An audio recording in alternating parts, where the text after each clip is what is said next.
Assalamualaikum warahmatullahi wabarakatuh. Perkenalkan nama saya Lutfa Maputra. Saya dari kelas Teknik Komputer 1B dengan nomor BP 20010182033.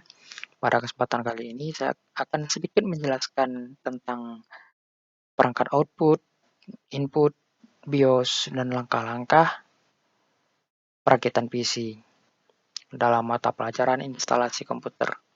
Langsung saja pada slide pertama itu ada perangkat input dan perangkat output.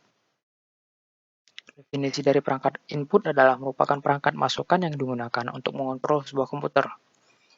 Itu ada keyboard, mouse, barcode reader, scanner, webcam, dan flash disk. Lalu ada perangkat output. Perangkat output itu merupakan perangkat keluaran yang digunakan untuk menampilkan hasil pengolahan data pada komputer.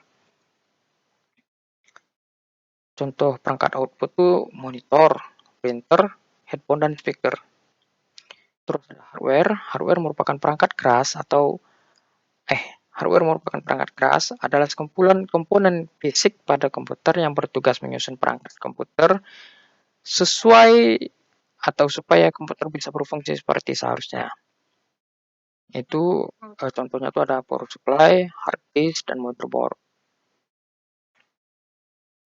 Apa itu motherboard? Motherboard adalah suatu perangkat komputer yang menghubungkan setiap komponen-komponen agar komputer bisa saling berkomunikasi satu sama lain, seperti prosesor, video card, RAM, hard disk, dan lain sebagainya. Fungsinya untuk menghubungkan seluruh komponen penyusun sebuah komputer. Artinya, Mobo di sini mengemban tugas untuk menghubungkan bahasa kode antar perangkat keras agar dapat disinergikan menjadi sebuah aktivitas kerja perangkat komputer. Terus ada bagian-bagian motherboard, ada socket prosesor, slot memori, chipset not bridge, slot PCI Express 16, slot AGP, slot PCI, IC BIOS, slot bridge, and terakhir ada slot PCI Express X1. Jenis-jenis kabel ya ada 12 macam kabel. Ada kabel VGA, DVI, kabel HDMI, USB, kabel audio, dan ID. Kabel SATA, eSATA, front panel, kabel jaringan, firewire, dan kabel power.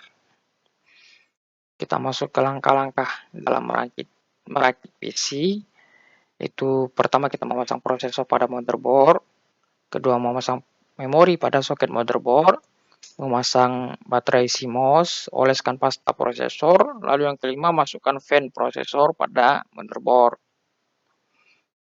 6 ada pemasangan power supply, pemasangan backup panel casing, 8 pemasangan kabel front panel pada motherboard, pemasangan motherboard pada casing, 10 ada pemasangan kabel power supply pada motherboard, 11 pemasangan hard disk, dan terakhir uji coba CPU.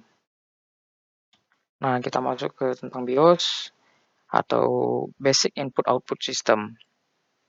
BIOS artinya kehidupan dalam bahasa Yunani. BIOS adalah program pertama yang diakses oleh prosesor selama startup untuk memastikan bahwa semua program dasar lainnya seperti hard disk, port, peripheral, dan CPU berada dalam kondisi kerja yang baik. BIOS umumnya dibuat dengan menggunakan bahasa rakitan yang digunakan oleh mesin yang bersangkutan. Istilah BIOS pertama kali muncul dalam sistem operasi CP/M yang merupakan bagian dari CP/M yang dimuat pada saat proses booting dimulai, yang berhadapan secara langsung dengan perangkat keras. Gitu. Dan terakhir ada menu-menu dalam BIOS. Itu ada main menu, language atau sistem, time and date. Itu mengatur bahasa dan mengatur waktu pada komputer. Kedua ada menu advance. Ketiga ada menu security menu, power menu, boot menu, dan terakhir itu ada exit menu. Yang di dalamnya terdapat exit saving change, exit discarding change. Yang ketiga load setup default, 4 discard change, dan terakhir save change. Segitu saja yang dapat saya sampaikan dari kesempatan kali ini. Mohon maaf jika banyak salah. Untuk selengkapnya bisa dicari tahu lebih dalam bisa melalui Google ataupun buku-buku komputer lainnya. Mohon maaf, saya mau undur diri. Assalamualaikum warahmatullahi wabarakatuh.